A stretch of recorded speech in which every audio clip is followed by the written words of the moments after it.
Josh looked at her. "The baby falcons are gone." Chapter 2. "Maybe they flew away," Ruth Rose suggested. The kids had climbed down and were standing under the falcon's tree. Josh shook his head. "They were just learning to fly," he said. "They weren't ready to leave their parents yet." "Could they have fallen out?" Dink asked. He glanced at the ground. "I doubt it," said Josh. "If they had, the parents would still be here watching over them." He frowned. "I think something took those birds," he said. "What do you mean?" Ruth Rose asked. "What kind of something?" "Animals," Josh explained. "Owls and snakes like to eat baby birds." "But wouldn't the parents protect the little falcons?" Dink asked.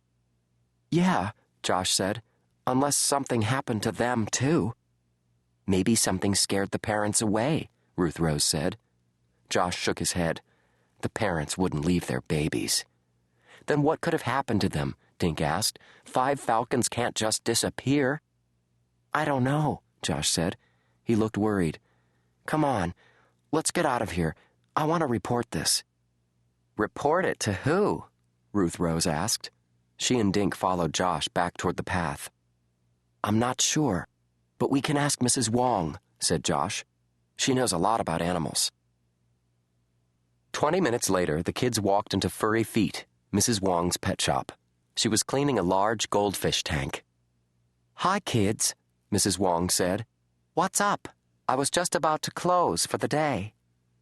Josh explained about the missing falcons. "They were there yesterday," he said, "but today they're gone." Mrs. Wong wiped her hands on her jeans.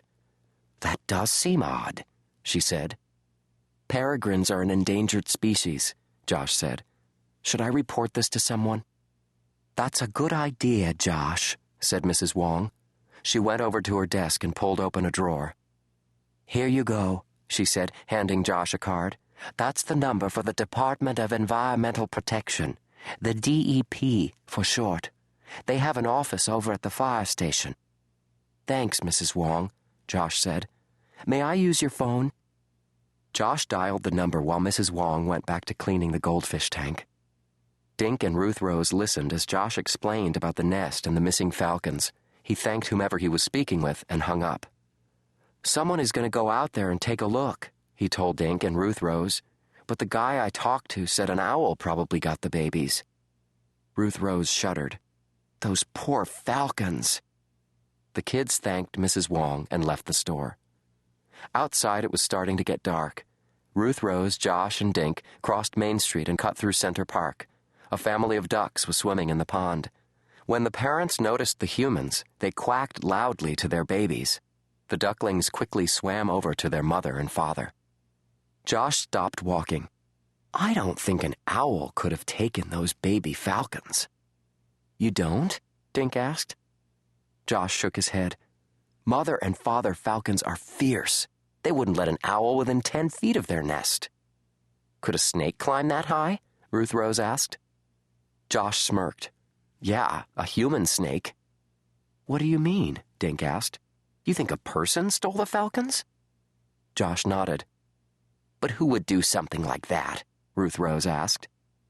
"I don't know," Josh said, "but we're going to find out." Chapter 3. The next morning, Dink rang Ruth Rose's doorbell. She came to the door wearing a green jogging suit. Even her sneakers and headband were green. "You look like a bush," Dink said. Ruth Rose grinned and yelled into the house, "Mom, I'm leaving!" She and Dink headed up Woody Street to pick up Josh. They were going back to the falcon's nest to look for clues. Josh lived at the end of Farm Lane in a big yellow house. Behind the house stood a white barn. Josh was shooting baskets at a hoop nailed to the barn door. He was dressed in a camouflage shirt and pants. "Geez," Dink said, "why didn't you guys tell me you were going disguised as trees?" The 3 kids hurried down River Road, then took a bike path into the woods. Just before they reached the clearing, Josh stopped. A man wearing jeans and a flannel shirt was standing under the falcon's tree, looking up into the branches. The kids looked at each other, then stepped into the clearing. The man turned around. He had wavy black hair.